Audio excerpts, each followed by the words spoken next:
Jang Panah Hukum bersama Bang Marzuki. Diskusi untuk solusi. Assalamualaikum warahmatullahi wabarakatuh. Alhamdulillahirrahmanirrahim. Asyhadu an la ilaha illallah, asyhadu anna Muhammadar Rasulullah sallallahu alaihi wasallam. Jang Panah Lover pada pagi hari ini kembali kita pada acara Jang Panah Hukum. Hari ini kita diskusi santai. Kita ambil tema hari ini yang lagi viral sekarang, seorang anak-anak di bawah umur yang dibawa ke hotel kemudian melakukan perbuatan perzinahan sehingga yang laki-lakinya itu dicambuk dengan hukuman zina. Namun yang perempuan tidak dicambuk.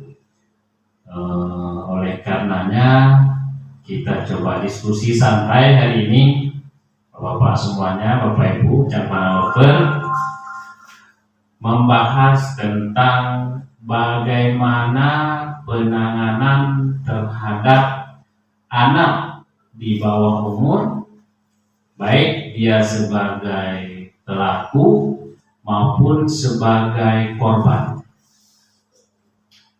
Pertama, di dalam Kanun nomor 6/2014 tentang hukum jinayah di pasal 66 disebutkan bahwa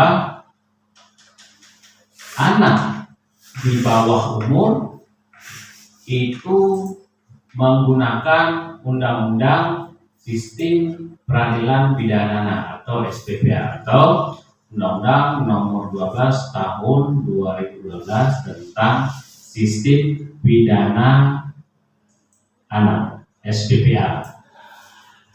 Kita ketahui bahwa pelanggaran syariat Islam di Aceh itu dilakukan baik oleh orang dewasa maupun dilakukan oleh anak. Yang pertama kita bahas batasan anak. Nah, di dalam undang-undang nasional, baik di dalam undang-undang sistem peradilan pidana anak, kemudian undang-undang perlindungan anak, itu batasan anak itu di bawah 18 tahun. Kalau sudah 18 tahun ke atas atau 18 tahun lebih 1 hari, itu sudah dianggap sebagai anak, sudah dianggap orang dewasa, tidak anak lagi. Tetapi apabila dia 17 tahun kurang 11 bulan, itu masih dianggap anak, walaupun perbuatannya sudah dewasa. Oleh karenanya kita di Satpol PP sering kita tangani perkara-perkara anak yang terkadang umurnya itu tanggung, terkadang umurnya kurang 1 hari, sesuai dengan undang-undang dan sesuai dengan Kanun nomor 6/2014, dia tetap masih dianggap sebagai anak. Oleh karenanya itu akan berbeda perlakuannya. Yang pertama kita membahas tentang anak itu sebagai pelaku di dalam kanun jinayah. Biasanya pelaku anak itu yang sering kita tangani itu adalah perkara-perkara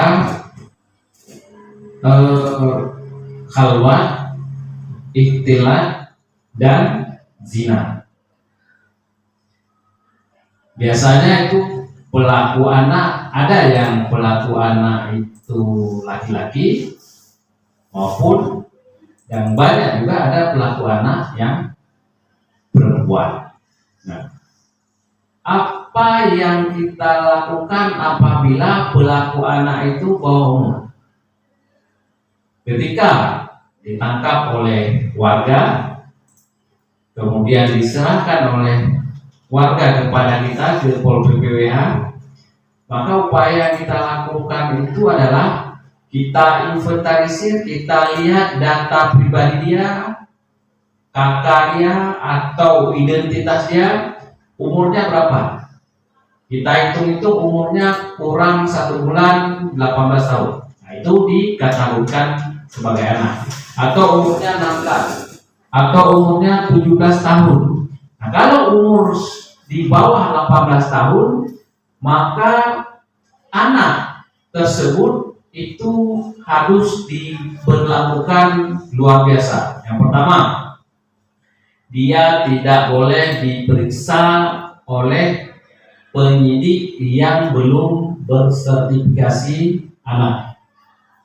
Yang kedua, ketika penyidik sudah memiliki sertifikasi anak, maka si anak tersebut itu wajib didampingi oleh orang tua atau wali, atau didampingi oleh pekerja sosial atau peksos, atau didampingi oleh bapas. Kalau anak didampingi oleh salah satu seperti bapas atau peksos atau orang tuanya, baru penyidik boleh memeriksa. Dan pemeriksaan terhadap anak juga diatur oleh undang-undang, oleh sistem peradilan pidana anak atau SPPA. Itu tidak boleh di ruang penyidikan biasa, tidak boleh di ruang tertentu seperti kita ada ruang pemeriksaan. Untuk orang dewasa itu tidak boleh dilakukan terhadap mereka, harus diperiksa di tempat yang yang bukan tempat pemeriksaan orang dewasa, seperti mungkin di meja biasa dan sebagainya. Itu boleh diperiksa. Kemudian anak tidak boleh ditahan di ruang tahanan orang dewasa.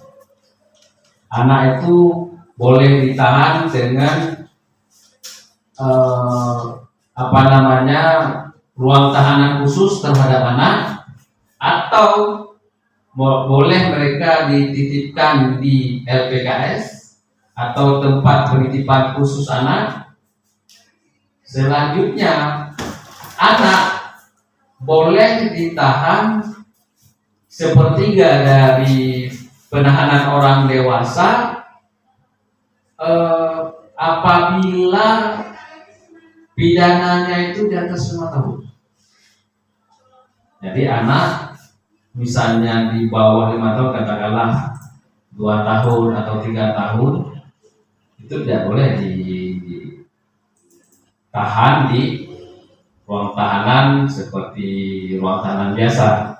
Kalau tahanan milik Kementerian Hukum dan HAM itu rutan Lukna, dan itu sudah ada sertifikasi rutan anak, dan itu hanya itu yang boleh ditahan di sana.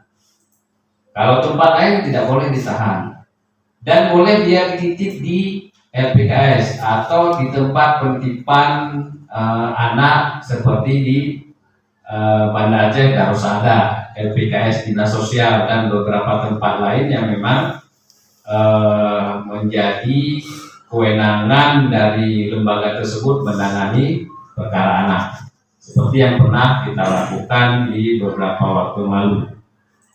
Itu adalah upaya hukum yang dilakukan terhadap anak, bukan melalui sidang pengadilan. Upaya, kalau bahasa umum namanya restoratif justice. Upaya yang dilakukan oleh aparat penegak hukum melalui restoratif justice, yang di situ ada penyidiknya, ada pekerja sosialnya, ada pekerja bapas, ada orang tua walinya, kemudian disidangkan, dimusyawarahkan dalam bentuk diversi hukuman apa yang diberikan terhadap anak yang sifatnya mendidik. Kemudian hasil daripada diversi itu dikirim ke pengadilan untuk disahkan oleh ketua pengadilan bahwa Proses penyelesaian diversi itu sudah sesuai dengan ketentuan dan bisa dilaksanakan secara hukum yang berlaku, dan itu sudah dianggap penyelesaian terhadap anak. Itu melanggar Undang-Undang Nomor 12 Tahun 2012 tentang Sistem Peradilan Pidana Anak. Jika saya, kalau ada tambahan dari teman-teman, dari Pak Supridal, dari Pak Haji Burhan, dan teman-teman dari Kota Banda Aceh, kami silakan. Demikian. Bismillahirrahmanirrahim. Assalamualaikum warahmatullahi wabarakatuh. Alhamdulillahirabbil alamin wa bihi nasta'inu ala umuri dunya waddin. Wassalatu wassalamu ala asyrafil anbiya'i wal mursalin. Terima kasih kepada Bapak Marzuki tentang peradilan anak. Jadi yang ingin saya tanyakan, yang dimaksud tadi Bapak Marzuki mengatakan bahwa anak boleh ditempatkan di ruang tahanan yang hukumannya melebihi daripada 5 tahun. Contohnya, kami ingin mengetahui bagaimana anak yang memang dia, atau kasus yang memang dia bisa ditempatkan di tempat tahanan dewasa. Terima kasih, itu saya pertanyaan saya. Assalamualaikum warahmatullahi wabarakatuh. Baik, terima kasih. Kita ketahui bahwa banyak juga anak-anak yang memang ditahan oleh penyidik karena melakukan tindak pidana. Ada beberapa tindak pidana yang sering anak itu menjadi pelaku dan itu ditahan oleh penyidik. Di antaranya perkara pemerkosaan, kalau perkara di kanun jinayat, kemudian pelecehan seksual yang dilakukan terhadap anak juga, nah itu juga anak tersebut bisa ditahan. Kemudian kalau di pidana umum atau di KUHP itu seperti pemerkosaan, pembunuhan, kemudian beberapa tindak pidana lain yang dilakukan oleh anak yang di atas 5 tahun, itu mereka memang ditahan. Walaupun misalnya ketika perkara anak itu ditahan 50 hari, kalau orang dewasa itu bisa ditahan 50 hari, maka anak hanya bisa ditahan sepertiga dari orang dewasa. Jadi tidak bisa ditahan, katakanlah mungkin kalau misalnya di perkara kan kita penahanan itu kan ada 20 hari dan ada 30 dengan perpanjangan. Nah, anak itu tidak boleh ditahan selama itu. Lebih singkat lagi yaitu sepertiga dari penahanan orang dewasa. Dan hukum kemudian dia mengalukan pemulangan itu tidak lagi di hukuman sepertiga karena dia sudah dilakukan pemulangan. Ada juga yang dia sudah didiversi kemudian dilakukan pemulangan, maka pemulangan itu dia akan diproses seperti yang perkara satu lagi, artinya tadi sepertiga dari hukuman tersebut. Ya, jadi seperti itu. Ya. Oke, itu saja saya rasa. Terima kasih teman-teman semuanya. Silakan nanti bisa melihat dan berkomentar dan diskusi di dalam YouTube ini. Mudah-mudahan apa yang kita bahas ini menjadi manfaat dan menjadi ilmu pengetahuan bagi kita semuanya. Demikian, terima kasih. Assalamualaikum warahmatullahi wabarakatuh.